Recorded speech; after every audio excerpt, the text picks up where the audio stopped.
Been doing his house for a long time.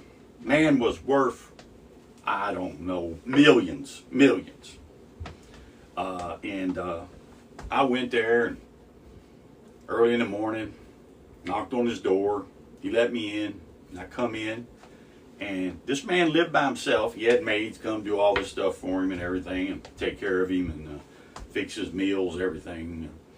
And I'm sitting there, and he's probably in his 80s. And I see the biggest mess I've ever seen in my life. I'm talking a house that looked like somebody robbed it and trashed the whole entire house. Now, I'm talking this man lived in a mansion, and I'm talking everything was spotless all the time because the maids and all of them kept it that way. But that morning, I couldn't even see the floors. There was papers everywhere. There was mess everywhere. And I said to him, I said, "What happened? Did you get robbed?" And he looks at me and goes, "No. Oh, no, it's worse than that." I said, "Well, what could it be?"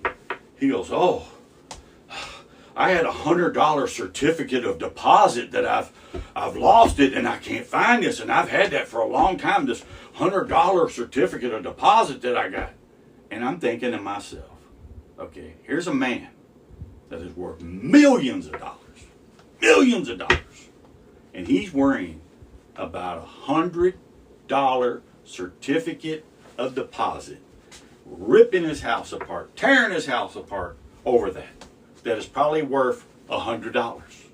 Probably worth $100, maybe $150, maybe at the most. And he's worth millions. But that's what money does. That's what greed does. That's how things change in your life. Greed. I mean, greed can just destroy you. It can destroy your life. It can destroy your kids' life. It can destroy their kids' life. It can go on down if you leave them millions and billions of dollars. You can imagine what it would do. But, you know, there's just so many. Like I said, there's 2,350 verses in the Bible. It talks about money and possessions. So think about that. Think about that. There's a lot. I mean, the Bible's thick. Got a lot of verses in it. But 2,350 verses that mention money and possessions.